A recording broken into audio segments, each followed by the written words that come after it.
according to the Centers of Disease Control, 80% of doctors' visits are stress-related. 80%. In modern times, we have over 50 stress responses in a day, and stress releases things like cortisol, which is great to take action. And it's regulated by the sympathetic nervous system, the fight or flight system. However, over time, this stress can lead to diabetes, gastrointestinal problems, among many other things.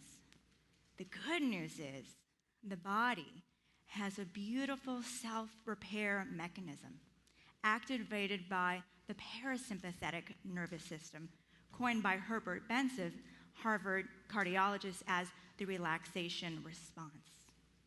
The relaxation response releases hormones like dopamine, nitric oxide, and many others. How do we activate this parasympathetic nervous system, the relaxation response? Movement, meditation, prayer, being creative, being in nature, hanging out with people that you really love. Those are some ways to activate that relaxation response. And when that relaxation response is activated, heart rate goes down, blood pressure goes down. We have a choice to make of how we react to something. So why am I telling you this today? Well, we've heard some things that may have been a little bit triggering. I had the honor of hearing Jason's story a few weeks ago. And I witnessed, as many of you may have in the audience today, his pain, his suffering, his remorse, his regret.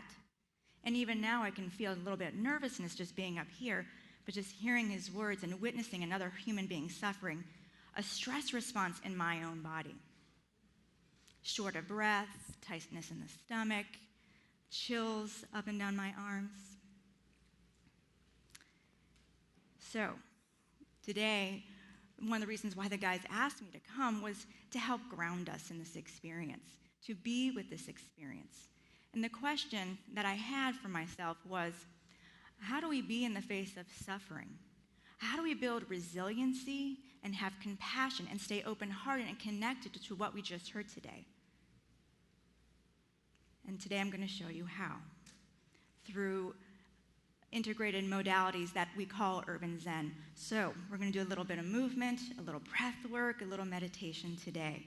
And hopefully, through this experience, there'll be one or two things that you really enjoy and that resonate with you, and that you'll take them when you walk out of here today. And even better yet, you'll teach somebody else.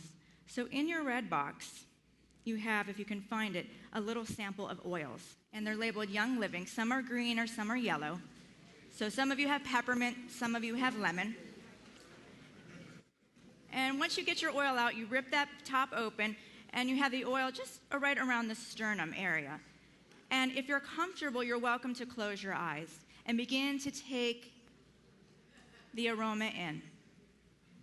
And for those of you with a peppermint oil is great for pain, it's great for focusing, it's wonderful for exhaustion. For those of you with lemon is grounding and relaxing. I use it in my work in hospice for those with anxiety. And then you can start to swirl that aroma up and just take that in. And just see where that aroma lands in your body. And then begin to bring that aroma back down. And you'll fill that up and just tuck that somewhere safely. I'm just going to put mine back in my pocket. And so for those of you that are comfortable, you're welcome to stand up. If you're more comfortable, you can sit, but we're going to do a little bit of movement. So I'm going to ask for those who are comfortable standing to stand up, feet hip-width apart. Oil down. You can keep the oil if you want to, if it's really you're really attached to it, or you can have the either way. And we're going to begin moving from side to side. And you're going to start nice and slow, just moving side to side, and from your left foot to your right foot. And be careful of I know it's tight quarters, so be careful of your neighbor. You might want to stagger a little bit so you don't hit your neighbor. And so the reason why I teach this is it helps to release anxiety in the body, right? Can you start to feel maybe from the day of long sitting and hearing stories that maybe some of that pent-up energy is getting released, or maybe not. And begin to make the movement a little bit bigger. Feel the strength of your legs, the groundedness of your feet, and the lightness of your arms. That's it. Soft smile, because this is kind of fun. You get to move around a little bit. And this little bit of twisting is really good for digestion, which I work with a lot with in hospice. We have a lot of constipation happening, so this is great for constipation. Come back to center, pause a moment here, and just observe what's changed. Do you feel a little lighter, a little spaciousness? Suzanne's like, oh, yeah, that's kind of cool. All right, we're going to keep moving on. Now, I'm going to take a huge chance here and a huge risk. I did this yesterday in rehearsal and had everyone cracking up. But I'm totally willing to be uncool, whatever. Brene Brown talks about this as when you're uncool and being vulnerable, it's a way to stay open-hearted. So this is a classic yoga pose called lion's pose. I'll demo it first, and then we'll do it 2 more times together. So this is what it'll look like. I'm going to bend my knees, have my hands on my thighs, take a deep inhale.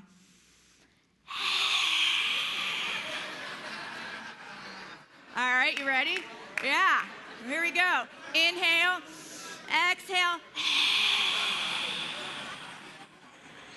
One more, inhale.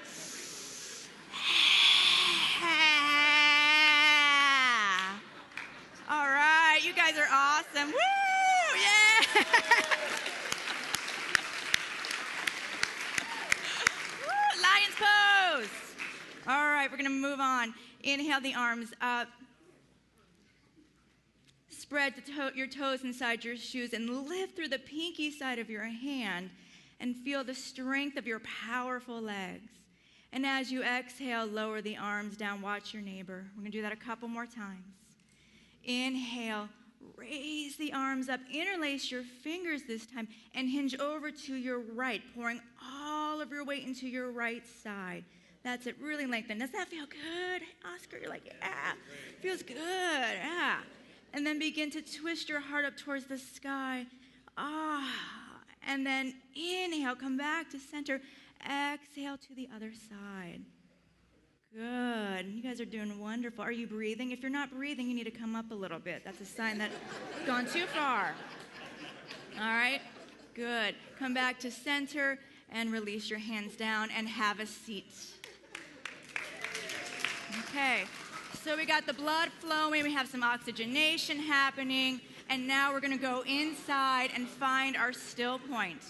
So you have the option here to close your eyes or to leave them open. And begin to focus your attention on your low belly and feel the rise and fall of your low belly. And some of you might want to put your hands on your belly. That might be useful to keep you focused. Finding your still point, going inside. Feel the air entering your nostrils and feeling the air leaving your nostrils.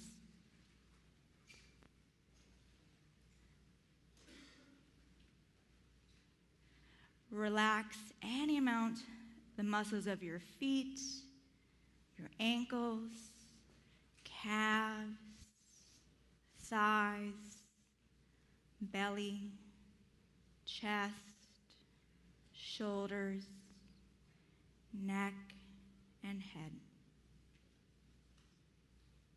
Make any little adjustments that your body wants and continue following your breath.